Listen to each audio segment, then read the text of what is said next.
सहना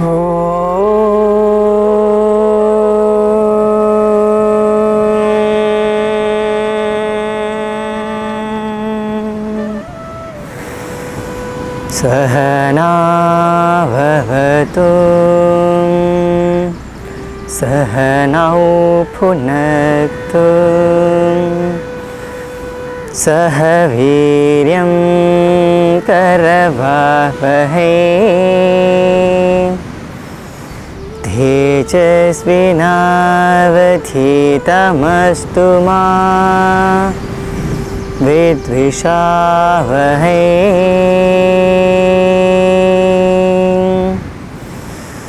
ओम शांति शांति शांति।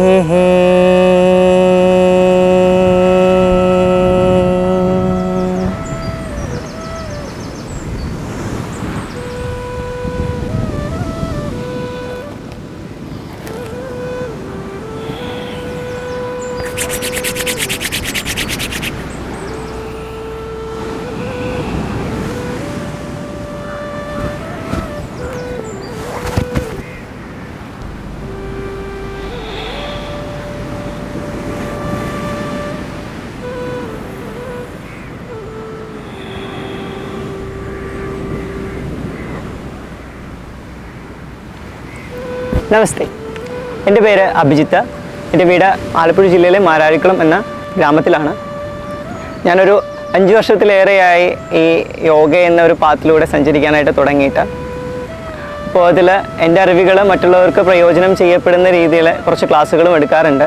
അപ്പോൾ ഇന്ന് യോഗ എന്നത് ലോകവ്യാപകമായിട്ട് അവരുടെ ദൈനംദിന ജീവിതത്തിൻ്റെ ഭാഗമായിട്ട് അതിനെ എല്ലാവരും പരിശീലിച്ചു വരുന്നുണ്ട്. ആ ഒരു വേർഡ് നമുക്ക് എല്ലാവർക്കും സുപരിചിതമാണ്, അറിയാത്തവരായിട്ട് ആരും തന്നെ ഉണ്ടാവില്ല. എന്നാൽ ഈ യോഗ എന്ന വാക്കിനെ പല രീതിയിലും ഉപയോഗിക്കാറുണ്ട്. ചിലത് നമ്മുടെ ശാരീരികമായിട്ടുള്ള പ്രശ്നങ്ങൾക്ക് ഒരു പരിഹാരം എന്ന രീതിയിലും ചികിത്സാ രീതികളിലുമൊക്കെ ഇത് ഉപയോഗിച്ച് വരുന്നുണ്ട്. ശരിയാണ്, ഇത് എല്ലാ തലത്തിലും മനുഷ്യൻ്റെ വികാസവുമായിട്ട് ബന്ധപ്പെട്ട എല്ലാ തലത്തിലും ഇത് പ്രയോജനം ചെയ്യപ്പെടുന്ന ഒന്നാണ്. എന്നാൽ അതേ സമയത്ത് തന്നെ ഇത് മറ്റൊരു രീതിയിലും ആൾക്കാർ തെറ്റിദ്ധരിച്ചെടുക്കുന്നുണ്ട്. കാരണം നല്ല മെയ്വഴക്കമുള്ള ആൾക്കാർ അല്ലെങ്കിൽ സന്യാസം സ്വീകരിക്കുന്ന ആൾക്കാർക്ക് മാത്രമാണ് ഈ ഒരു പാതയിലൂടെ പോകാൻ പറ്റുന്നത് എന്നൊരു തെറ്റായ ധാരണയുണ്ട്. പിന്നെ അത് മാത്രമല്ല, ഇതിലൂടെ നമുക്കുള്ള എല്ലാ അസുഖങ്ങളെയും മാറ്റം വരുത്താമെന്ന രീതിയിലുള്ള തെറ്റിദ്ധാരണകളുമുണ്ട്. അപ്പോൾ അതുകൊണ്ട് തന്നെ കുറച്ച് പേര് ഇതിനെ വെറുക്കുന്ന ആൾക്കാരും ഇതിനെതിരെ സംസാരിക്കുന്ന ആൾക്കാരുമുണ്ട്. അപ്പോൾ ഇങ്ങനെയുള്ള കുറച്ച് കാര്യങ്ങൾക്ക് ഞങ്ങളാകുന്ന വിധം നോളജ്, അതായത് അറിവുകൾ ഞങ്ങൾ കണ്ടെത്തിക്കൊണ്ട് അതിലൊരു മാറ്റം വരുത്തണമെന്ന ആഗ്രഹത്തോടെ പാരഡൈസ് ബൊട്ടീക്ക് ആൻഡ് റിസോർട്ട് സെൻറ്ററിൻ്റെയും അദ്വൈത യോഗ സെൻറ്ററിൻ്റെയും ഒരു കൊളാബറേഷനിൽ ഞങ്ങളൊരു യോഗയുടെ ഒരു സീരീസ് തന്നെ കണ്ടക്ട് ചെയ്യുകയാണ്. അപ്പോൾ നമ്മളതിനായിട്ട് തിരഞ്ഞെടുത്തിരിക്കുന്ന സ്ഥലം നമ്മുടെ മാരാരി ബീച്ചാണ്.